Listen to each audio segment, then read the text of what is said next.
On the day of my birthday, the prince consort's late wife suddenly showed up at my door with their daughter, treating me as her enemy. She wanted to become a concubine. But as a princess, my status was far above hers. As a commoner, she dared not let a princess serve as a concubine. So she volunteered to demote herself from wife to concubine, just hoping the princess would show some mercy and allow her daughter to return to her father's family, to reunite with her father, the prince consort. It wasn't until then that I learned. The prince consort, who had always treated me with such affection, had kept her hidden and supported for so many years. My marriage to Shen Yanzi was arranged by the late emperor. He was a top-ranked scholar, extremely handsome, and though he was already a widower, I was still deeply attracted to him. When I met him, his first wife had already been dead for 2 years. She supposedly fell to her death off a cliff while gathering herbs. They couldn't even find her body. He mourned her for 2 years, which was already quite devoted. After we got married, we respected each other as equals. We lived in perfect harmony. For him, I even moved out of the princess's residence to the Shen residence. We didn't follow strict court ranks. I was dutiful to his parents and lived with him like any ordinary couple. Our relationship had always been great. We were seen as the model couple of the entire Duan capital. But little did I expect that on my birthday, he would slap me right in the face. The grand hall fell dead silent.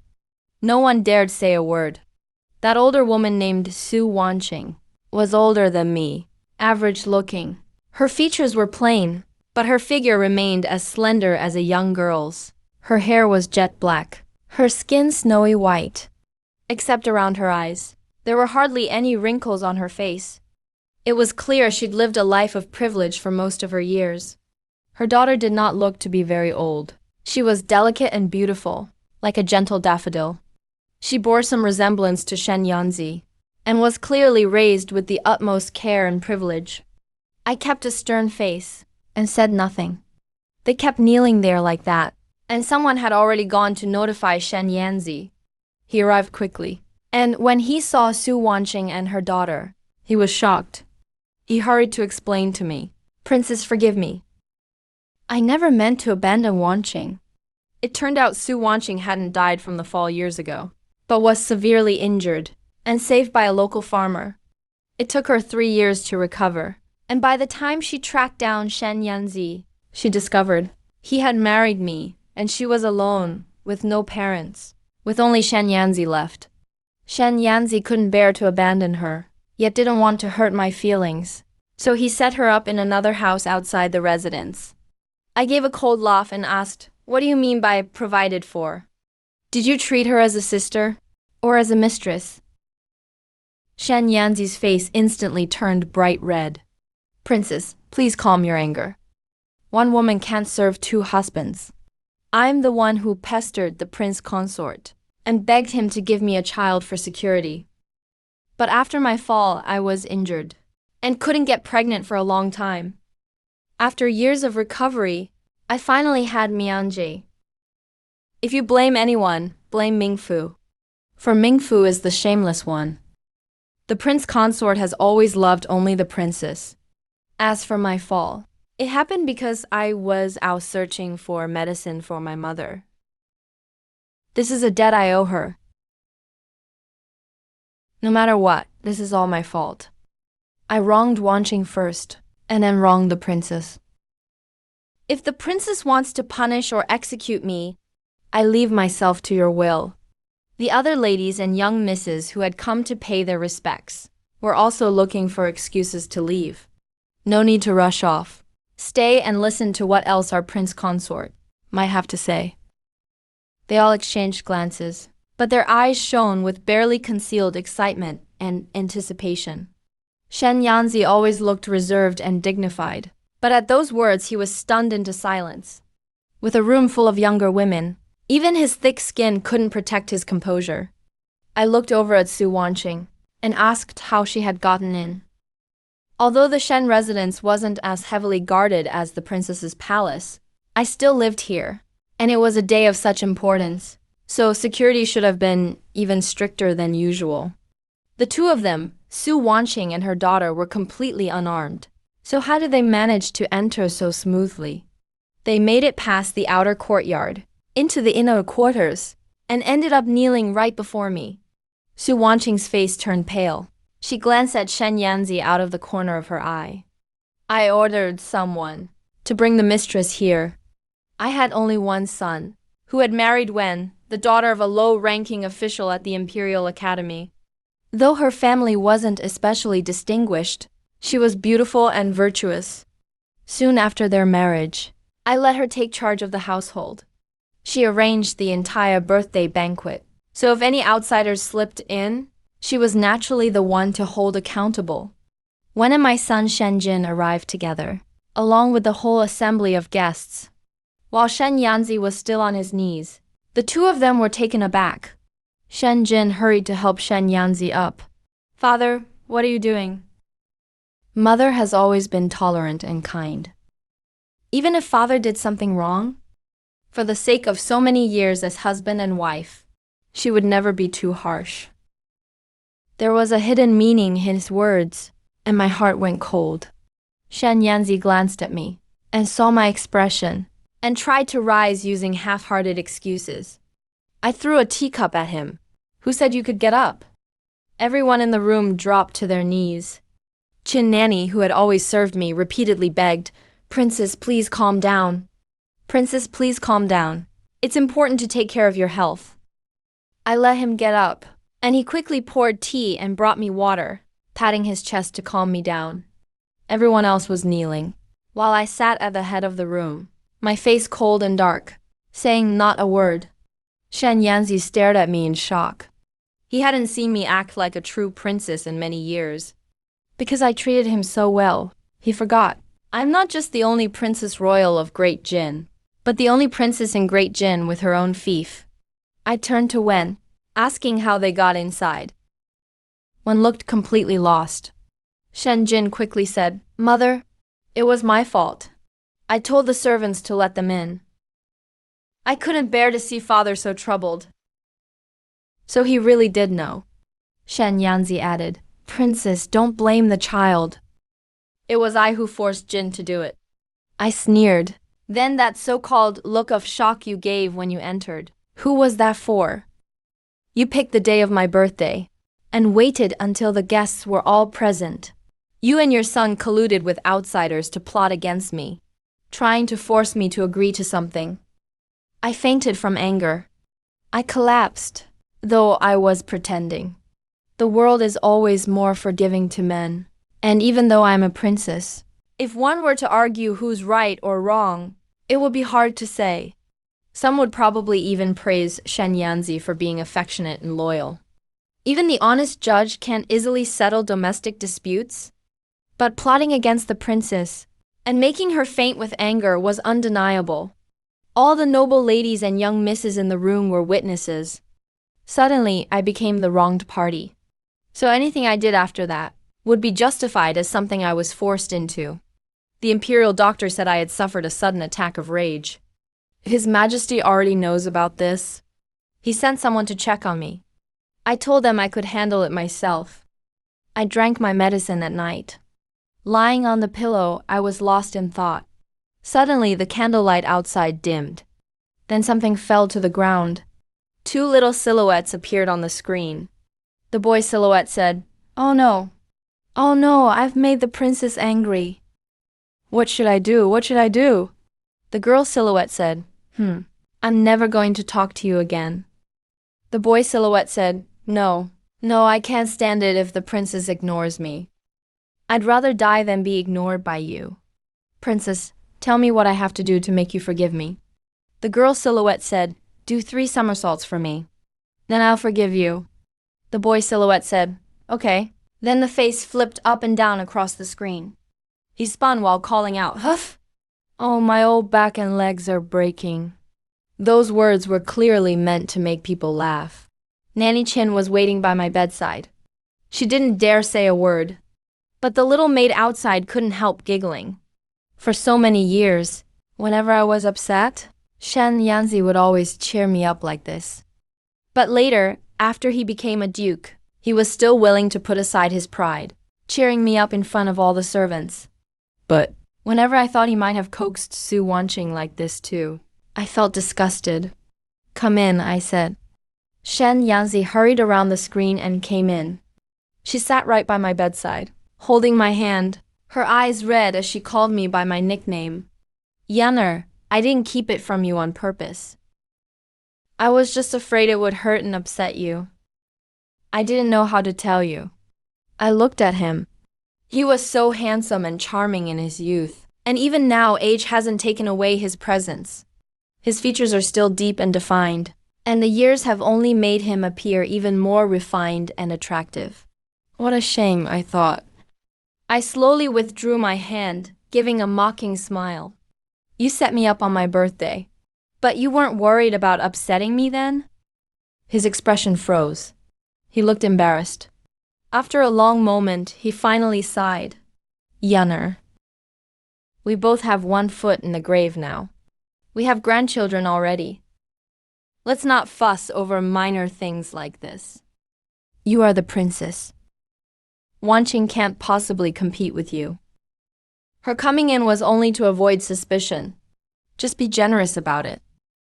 Don't keep holding on to the past." I wearily closed my eyes for a moment. My voice was calm and flat as ever. 20 years. A full 20 years. You had every chance to tell me the truth. But you never did. You weren't afraid I would be upset. You just wanted everything. You couldn't give up the feelings for your original wife. And you couldn't give up the glory and wealth I brought you as the princess. Shen Yanzi, you truly disgust me. When I exposed him, he looked ashamed. He had been humble for a while now, even kneeling before everyone present, thinking he'd already given me enough respect. But I still refused to forgive him, and even mocked him openly. After all, he had been a duke for many years, always held up and honored by everyone. How could he tolerate this sort of humiliation? He stood up angrily, flinging his sleeve. "Princess, get this straight. Wanqing is the original wife. You're the second wife. By law, you owe her deference. Wanqing is kind and generous. She won't compete with you. But don't push your luck. Someone, come here." The prince consort is being disrespectful to his elders. For insolent words, slap his face. Nanny Qin quickly took off her shoe and struck with lightning speed. She put all her strength into the slap. Shen Yanzi's cheek immediately swelled up. Shen Yanzi glared angrily, staring at Nanny Qin. "How dare you? That was a good hit, there's a reward for you." Shen Yanzi looked at me in disbelief. I calmly met his gaze, fully showing the aura of the grand princess. In the end, he didn't dare to say anything more, and left, fuming. Nanny Qin was rather regretful. If this had been when I was young, I would have knocked all his teeth out. I moved back to the princess's mansion and ordered people to look into Su Wanqing and her daughter. Something about this is fishy. Shen Yanzi kept this from me for decades. Why reveal it now? If this blows up, no matter the outcome, the duke's household will lose all its reputation. Shen Qingmian is just a daughter. Even if she gets married, losing a big dowry wouldn't matter much. Why must she be officially recognized by the family? Soon there was news. Turns out Shen Qingmian has caught the attention of the third prince, Zhao Heng, and is already pregnant. With her current status, she can't become the official wife of a prince. But if she's recognized by the family, she becomes the duke's legitimate daughter, the grand princess's niece, and fully eligible to become the prince's official wife. No wonder Shen Yanzi and Su Wanqing made such a public scene. It was all for their daughter, after all. Ever since I moved back to the princess's mansion, Shen Yanzi hasn't come by once. But I've heard. She brought Su Wanqing and her daughter back to the duke's estate. Su Wanqing acts like the lady of the house, and the servants all call her madam. Shen Qinglian also puts on the airs of the duke's legitimate daughter. My daughter-in-law, Madam Wen, has quietly accepted it, treating Su Wanqing as her real mother-in-law and filial to Nanny Qin. How could Madam Wen be so clueless about right and wrong? I, the princess, treated her like my own daughter all these years. I just laughed. Didn't care much. What could she possibly do? Her father-in-law is on top, her husband at her side. She still has to make a living in the Shen family. How could she defy those in power? Shen Yanzi is doing all this on purpose for me to see. He's trying to force my hand. My son Shen Jin came to persuade me, said she's just an old concubine. If she moves in, so be it. It won't affect your status, mother. And besides, both you and father are already old. No need to get upset over such a small matter. It only brings discord to the family. I asked him why he joined with outsiders, and lied to me. He said he didn't keep anything from me. The third prince likes King Lian. My sister must be the official wife. I sneered. You two must be very close. He was silent for a while, then softly said the third prince is both talented and virtuous, with a promising future. I lifted my eyes, my gaze sharp. He didn't dare meet my eyes, and looked down. I told you from the start, the Shen family does not take sides. But mother, he said, you are the grand princess. With you here, the Shen family can't lose. But if you leave, the Shen family will have neither meritorious service nor achievements, just a noble title. How far can we really go? Mother, I'm asking you for the sake of future generations. Please grant father his wish. When he kowtowed to me, I was furious. The crown prince may be mediocre, but he is diligent and loves the people. He is kind and virtuous. The emperor never had any intention of removing him. He said the emperor always respected my mother. He's asking me to be the lobbyist. If I support the third prince, it will definitely improve his odds. I am extremely disappointed in him. The third prince seduced an innocent woman and had an illicit affair without marriage. Where is his virtue? Are you really so blind not to see he's maneuvering against the Shen family and me? He was agitated. So what if I can see it? So what if I can't? Anyway, I am determined to obtain this honorary title from the dragon. If mother won't help me, then death is my only path. He's pushing me too. Everyone is forcing me. Yet I still refuse to give in. They sent Shen Jue to persuade me. Jue is Shen Jing's daughter, my legitimate eldest granddaughter. She was raised at my side since childhood. We share a deep bond. She brought her own homemade ointment and applied it to my temples. I asked her, "What's your opinion on this matter?" She gave a gentle smile. When it comes to matters of elders, a granddaughter doesn't dare to interrupt. I only know that grandmother is the Grand Princess Dowager.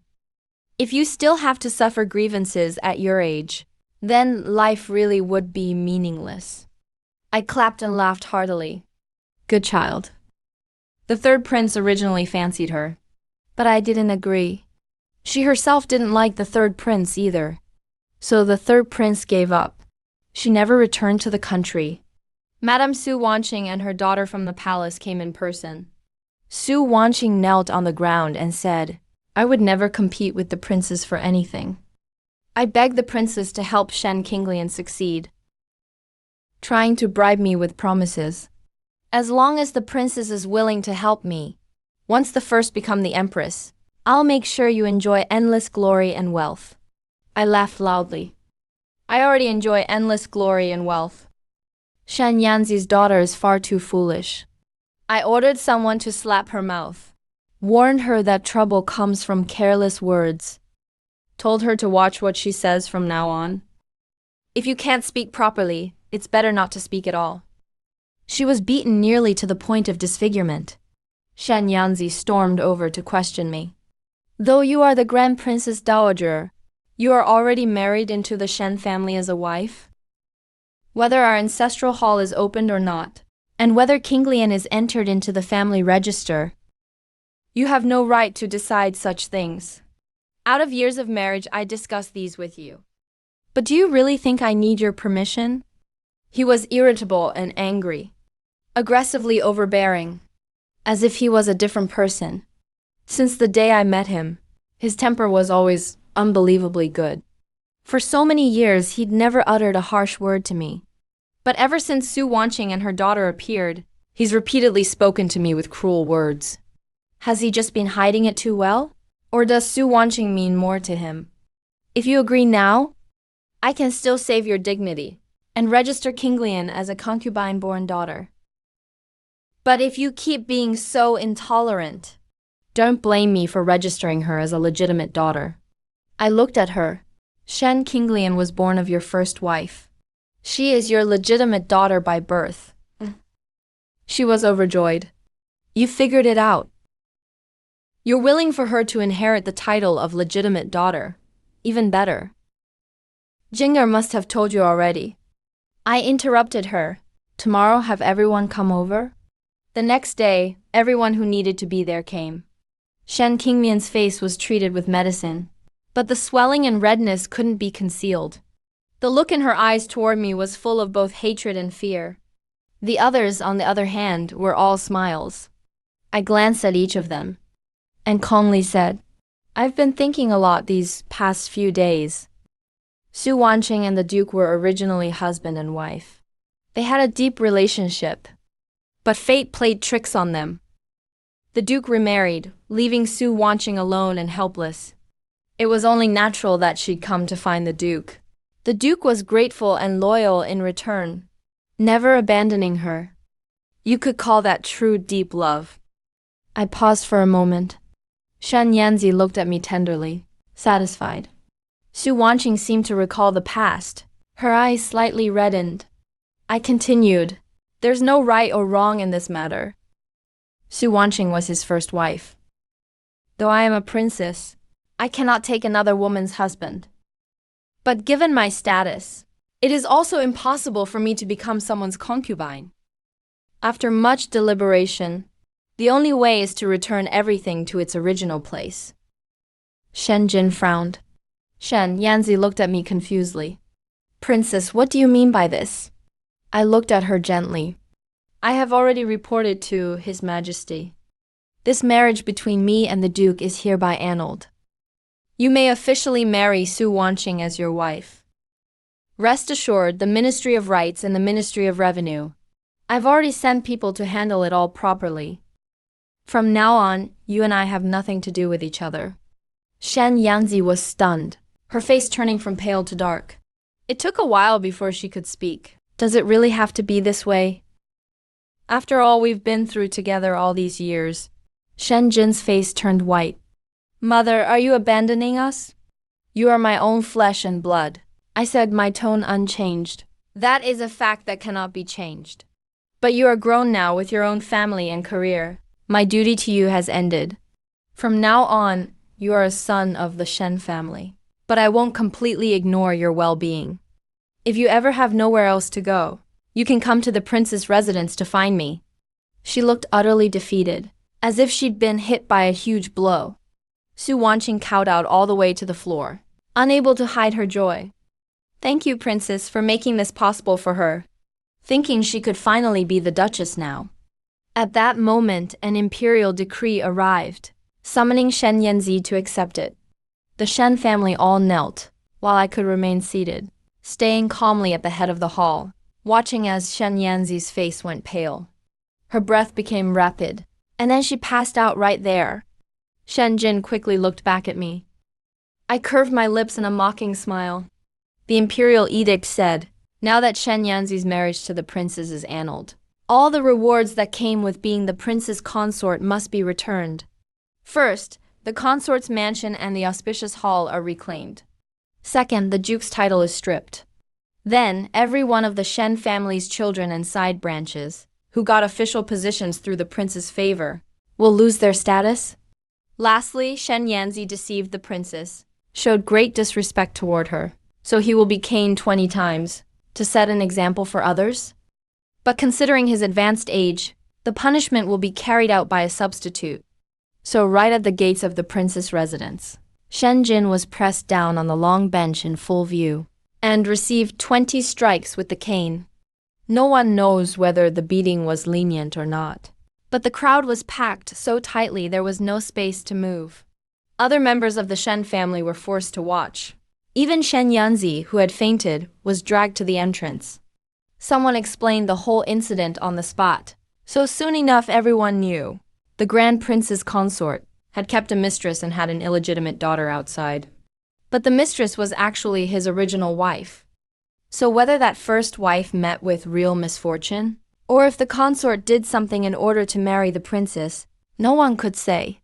The details remained ambiguous, leaving plenty for others to imagine.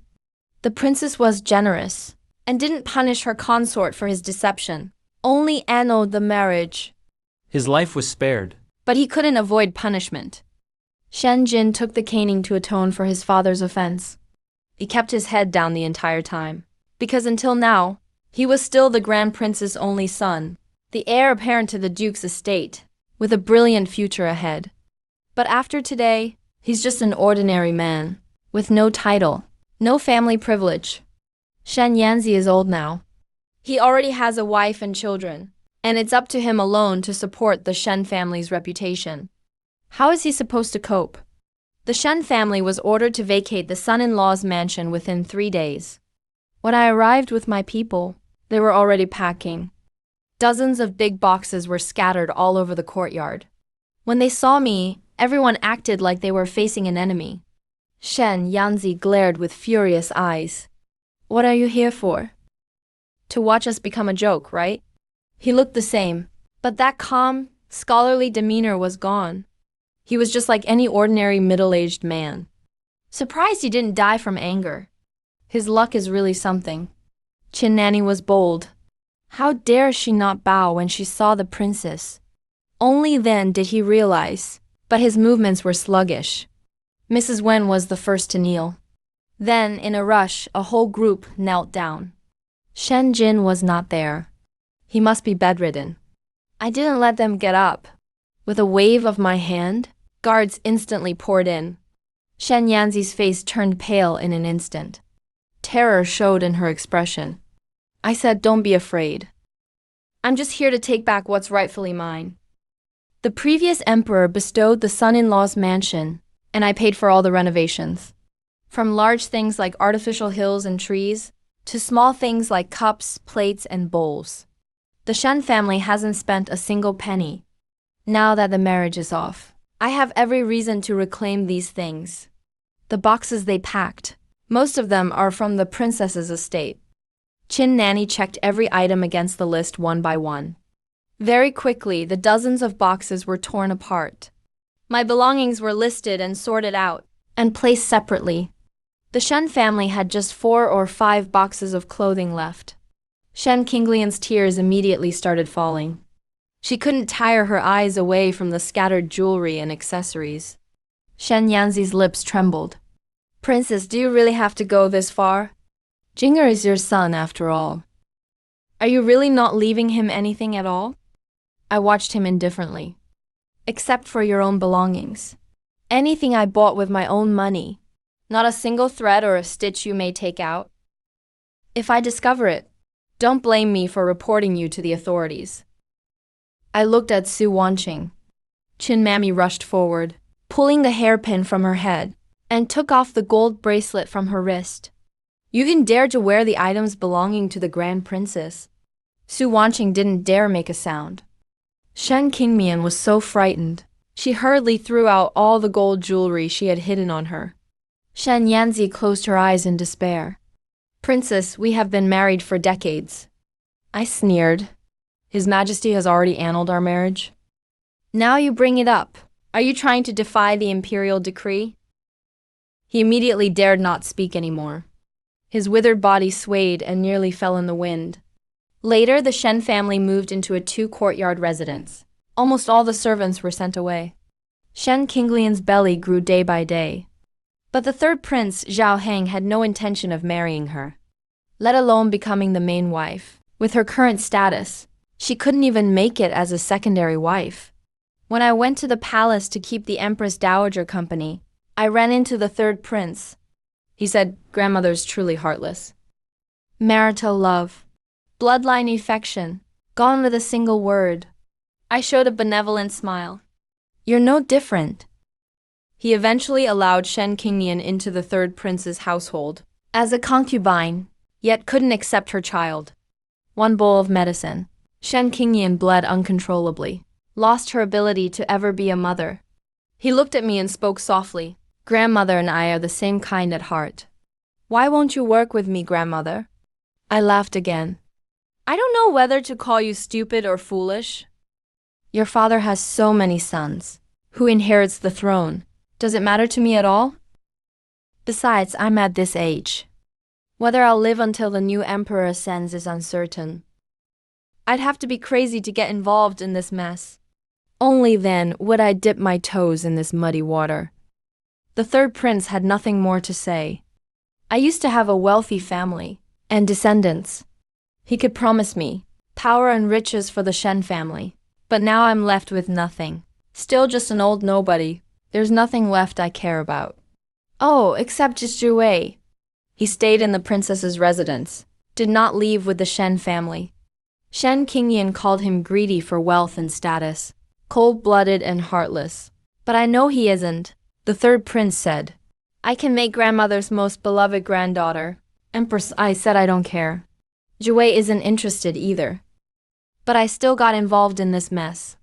I filed a complaint to His Majesty, saying the third prince Zhao Heng is restless, trying to win me over again and again, ambitious, and is known among the people as the virtuous prince. His reputation is very high, and may be a threat to the crown prince. The emperor listened. He himself became emperor from crown prince. But the position of crown prince has always been unstable. The late emperor preferred his eighth brother.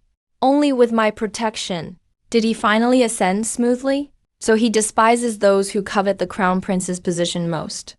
He gave the third prince the title of duke, Wang Zheng, a duke with his own underground palace, and sent him off to a distant fief 10,000 miles away from Duanjing.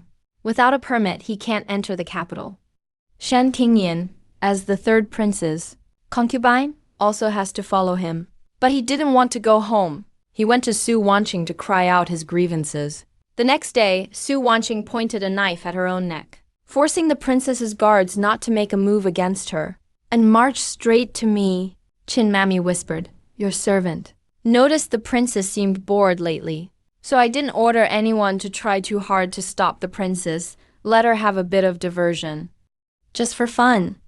Su Wanqing's hand holding the knife was unsteady. There were already cuts on her neck. She was very agitated, full of indignation. We have nothing left thanks to the princess.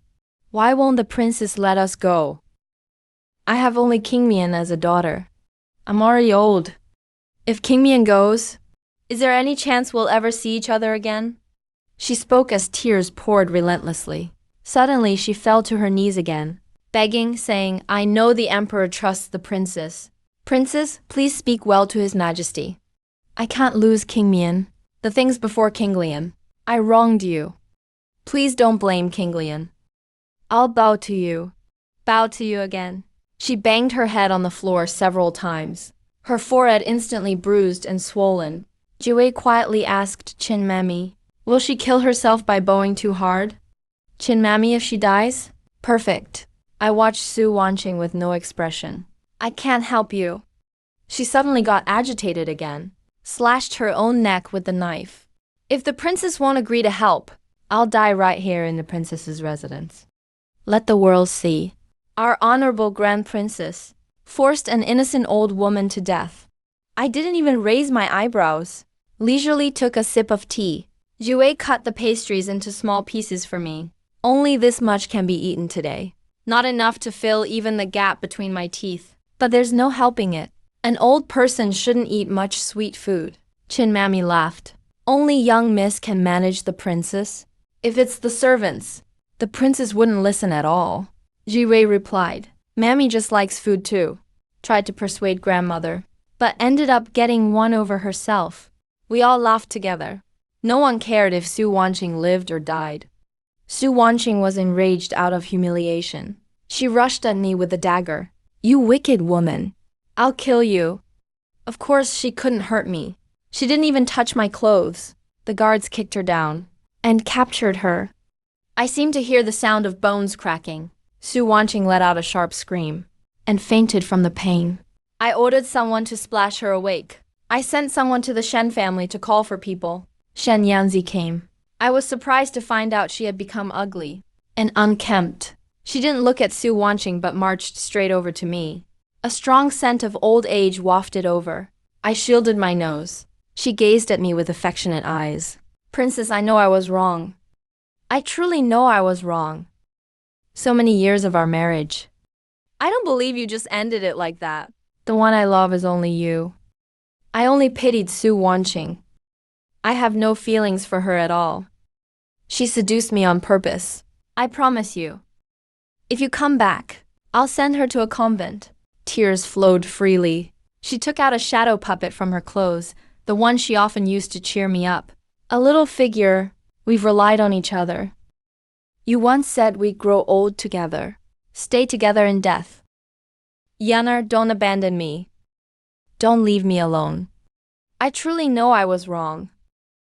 I can't live without you. I looked at those reddened eyes, not for her, but for the feelings I once invested. How could I love such a person? And for so many years. Su Wanqing was stunned by that, forgetting her pain for a moment, screaming. Shen Yanzi never said that before.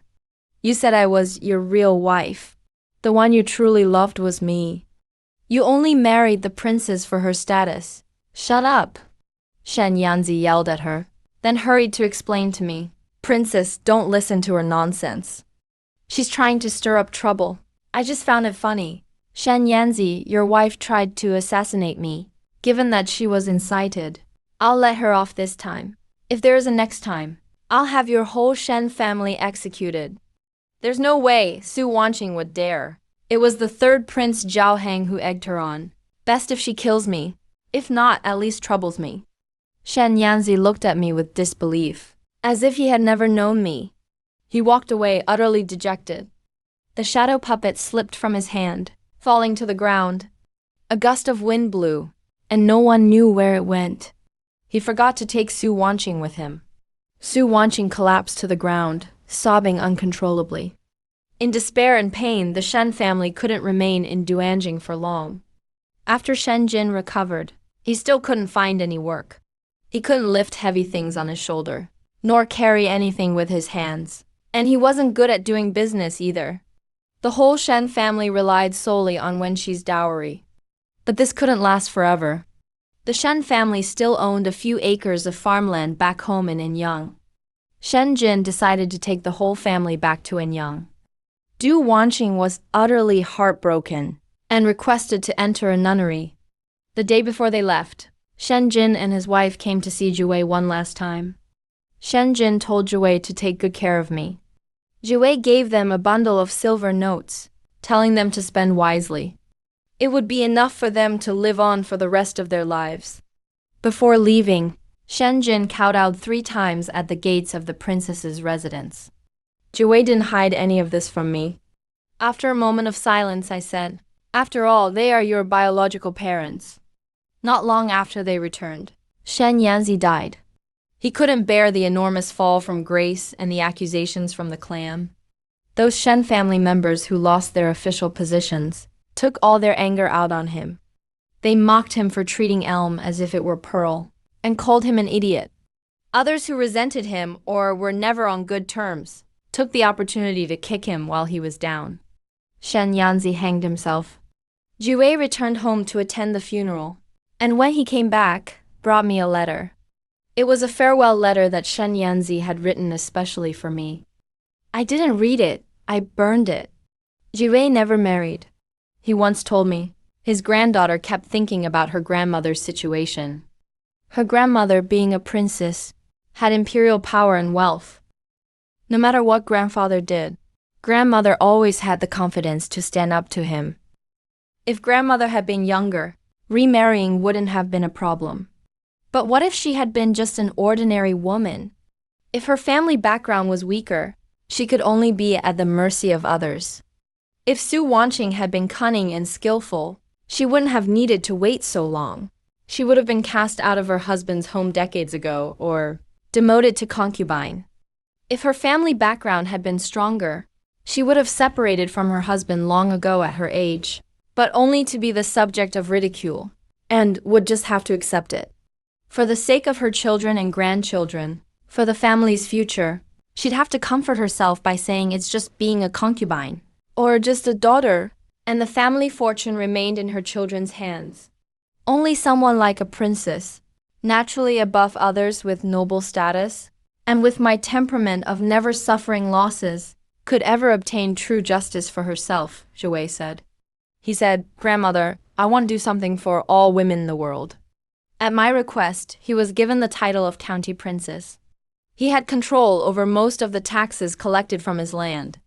He established girls' academies across the country, teaching women not only to read and understand reason, but also skills to make their own living. There was a lot of opposition. He would often cry to me, saying this world was unfair to women. The more he saw, the more he felt suffocated, and the more he hated how little he could actually do. I personally founded the Girls' Academy in Duanjing. The emperor himself inscribed its plaque. Many high-ranking officials were happy to send their daughters there. I made rubbings of the plaque inscription and sent them to academies throughout the country. With the emperor's calligraphy as an endorsement, many people wanted to be associated with it. Change happened gradually. 12 years later, a new emperor ascended the throne.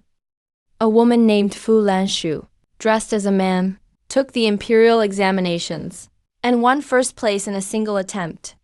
Of course, that was against the rules. But the new emperor was kind-hearted, and with the plea of the Grand Princess, the new emperor made her the top scholar of that year against convention. At the same time, he decreed that women could now take imperial exams and enter government service. So, Fu Lanshu became the first female top scholar of our Jin dynasty, as well as the first female Hanlin editor. I lived to 86 and witnessed more and more women stand up for themselves. On my deathbed, Jue was sobbing like a child. Chin Nanny passed away before me. These years, she was the only one left by my side. She dressed in women's attire, but still never married. My son Shen Jing, and when she rushed from Anyang to see me, kneeling by my bedside in tears. "Mother, I know I was wrong. I'm not worthy to be your son." He worked as a teacher, teaching at the Girls' Academy in Anyang. He was very well respected, and several female officials at court had been his students.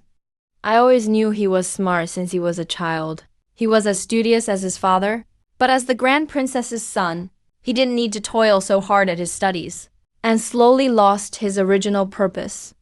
I struggled to extend my thin, withered hand, and patted his head as I did when he was little. "You are my son, and now that you know your mistakes, Mother forgives you." He broke down crying. In the 14th year of the Jinglong era, in August, Grand Princess Wen Yuanzhu was given the posthumous title Zhangji. Court was suspended for 3 days, and the whole country mourned. White funeral banners hung from the princess's mansion all the way to the alley's end. The green moss on the stone roads was marked and worn down by the hooves of visiting mourners. Shen Jue, dressed in mourning white, knelt in front of the coffin in mourning, with her hair held up by a single white wooden hairpin, her face makeup free, but with not a trace of cowardice in her eyes, only visible sorrow and determination. The Grand Princess's funeral was personally presided over by the emperor, with all the civil and military officials paying respects. Even Prince Zhaoheng, far away in his fief, sent people to deliver funeral offerings. Shen Jin and his wife knelt on the side outside the mourning hall, bowing their heads in silence. Fu Lanshu also came. He wore the official robes of a 7th-rank Hanlin editor, no longer the awkward youth who once dressed as a man. The official robes made his figure look even more upright, and his features were delicate and refined. He walked up to the coffin and bowed deeply, with his forehead resting on the cold blue bricks, not moving for a long time. If it hadn't been for the Grand Princess's plea for him 12 years before, his case of disguising himself as a man to pass the imperial exam would have been considered a grave crime implicating his entire family. It was the Grand Princess who said, "Women are just as capable of managing the world, so why should they be trapped in the inner chambers?" That was how she became the first female top scholar in Jin, and let all women see a new path. After 49 days of mourning, Shen Jue dismissed most of the servants from the princess's mansion, keeping only a few long-serving elders. After Qin Nani passed, all affairs of the residence were handled by her, and now that the grand princess was gone, the enormous estate seemed all the more empty. Some advised her to move into the palace or marry into a prominent family, but she declined them all. She held the military tally left by the grand princess and the land's official documents, and stood in the academy's window, looking at the courtyard, at the crabapple tree the grand princess herself had planted, and whispered, "Grandmother Jue will never fail your trust." Although the grand princess had passed, the girls' academies she left behind had already flourished throughout the Jin dynasty. It was just that in court, female officials still faced criticism. Even though Fu Lanshu was talented in the Hanlin Academy, he was often ostracized by his colleagues. Those self-proclaimed upright officials didn't dare make things difficult publicly, but always gossiped in private, saying he married subordinates and broke social norms. Even the emperor, who promoted him despite the standards, under court pressure, only allowed him to edit books and chronicles, never involving him in politics. That day, when Fu Lanshu returned from the Hanlin Academy, he saw Shen Jue sitting in his courtyard, with a scroll in front of her, the women's educational regulations drafted by the late Grand Princess. Shen Jue looked up at him and pushed the regulations to him. Grandmother Luan Shu had always wanted the Girls' Academy regulations to be included in the law, so that women everywhere had the right to literacy and education. But back then, the opposition in court was too great, so she had academies flourish everywhere first, waiting for public support, and only then planning further. Now grandmother is gone, and this is something we must do. Fu Lanshu picked up the regulations, his fingers tracing the strong, bold handwriting of the Grand Princess, his eyes growing hot. He met Shen Jue at the Girls' Academy. Back then, Shen Jue was the head of the academy, and he was the most outstanding student there. The Grand Princess used to say of them, one was brave and resourceful, skilled at seeing the big picture, the other quick-witted, daring and bold. Together, they were sure to accomplish great things. Over the years, the two have worked together, one inside and one outside. Shen Jue manages women's academies across the land, cultivating talented young women. Fu Lanshu holds steadfast in the imperial court, securing a place for women, supporting one another. They have long been close friends. But now, in the court, the resistance is immense. Fu Lanshu sighed softly. The old ministers cling to ancestral traditions, seeing women in official positions as a threat. Even if the emperor intends to support them, it's hard to go against public opinion. Besides, the Xiongnu from the north have recently invaded. The border is in crisis. The emperor is focused on military strategy, and likely has no time for this matter. Shen Jue picks up a teacup, takes a sip of tea, her gaze calm. The Xiongnu invasion is actually an opportunity. Grandmother always said, everything has two sides. There is opportunity in crisis. The old ministers in court simply believe women lack talent and virtue, and cannot contribute to government affairs. Then let's show them that women can also defend the nation and help ease the ruler's worries. Fu Lanshu was stunned, then immediately understood Shen Jue's idea. With the Xiongnu invading the north, there are many military officials in court, but not one has proposed a strategy to defeat the enemy. The emperor is deeply worried. If a woman can offer a good plan, or even go to battle, it will silence the critics. But it's already difficult for women to practice martial arts, let alone fight on the battlefield. Fu Lanshu said that although women's academies across the land do teach methods for strengthening the body, there is no systematic training in military tactics or martial arts. That's why I'm here to see you today, Shen Jue said. Before my grandmother passed, she trained a female guard unit in her fief. They were all impoverished women, but highly skilled. Now I have taken over the unit. There are more than 300 women in total, all skilled in riding and archery, and knowledgeable in military tactics. I plan to request permission from the emperor to send this female guard unit to the border to help the army defeat the enemy. Fu Lanshu's eyes brightened, but soon she frowned. Women have never entered the battlefield. The emperor may not agree. Not to mention the military officials will surely object. So I need you to speak up for us in court. Shen Jiwei looked at her. You're a Hanlin compiler, with no real power, but you are often close to the emperor. You can use discussions about military affairs to mention this matter to the emperor. Then I will personally enter the palace to request permission. Grandmother was the emperor's savior. He remembers her kindness and will surely think it over carefully. Besides, the situation at the border is urgent. The emperor is short on manpower. An extra fighting force means a better chance of victory. He won't refuse easily. The two finished discussing their plan. Early the next morning, Fu Lanshu seized the chance to submit a military treatise to the emperor, taking advantage of the moment, brought up the border crisis. Then she shifted the topic. Sighed, Your Majesty, the border is in urgent danger. The whole nation must work together to resist the invaders. I have heard that Grand Princess Zhang Yi, before she passed, once trained a female guard unit in her fief. All were extraordinary individuals. If this guard unit could go to the frontier, they would surely help the army. The emperor was surprised upon hearing this, slightly stunned, then contemplated. Women going to battle has never happened before. It might draw strong opposition from ministers. Your Majesty, ancestral traditions were also set for the good of the people. Fu Lanshu bowed and said, Now the Xiongnu have invaded. People are displaced and homeless. If women can fight in battle and defend the nation, why fear traditions? Grand Princess Zhang Yi once said, Women are not born incompetent. They just lack the chance to prove themselves. If Your Majesty agrees, not only will you gain an extra fighting force, you will also give hope to women all over the land. Let the world know women can also contribute to the state. The emperor looked at Fu Lanshu with approval in his eyes.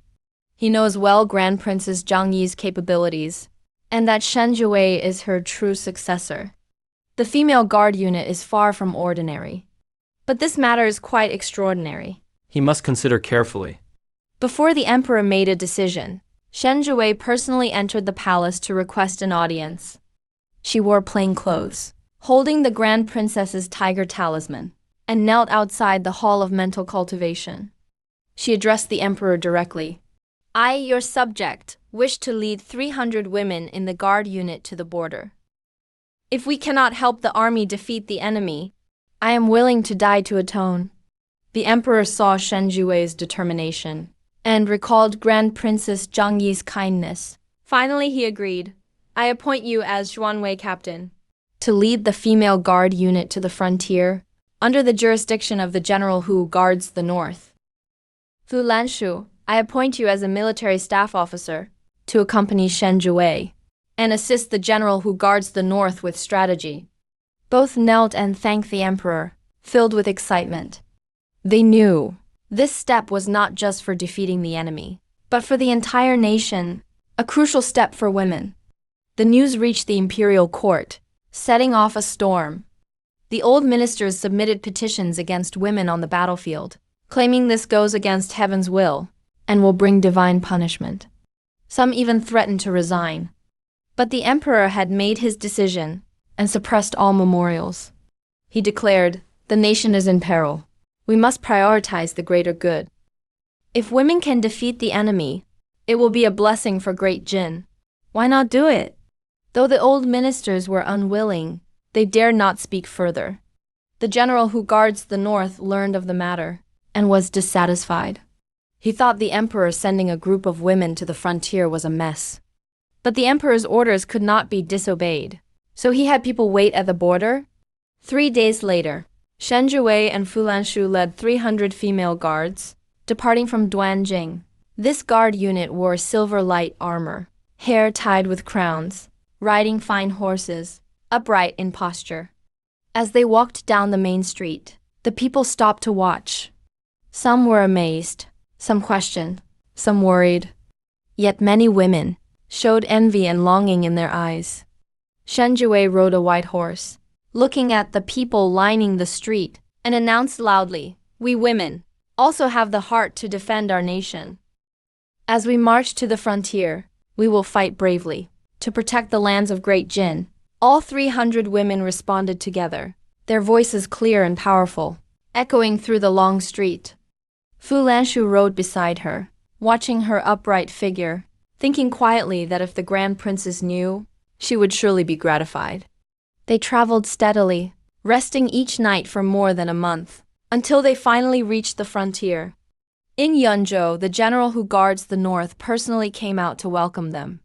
Upon seeing Shen Jue and Fu Lanshu, he was polite on the surface, but his eyes were filled with disdain. He glanced at the female guard unit behind them, and said coldly, "Shen Shaowei. Being a staff officer at the frontier is not like the capital, swords and blades everywhere. It's not a place for child's play. If you're scared, you can still go back now." Shen Jue smiled calmly. "Rest assured, General, we have come and we will stay. We won't slow down the army." The general who guards the north snorted and said no more.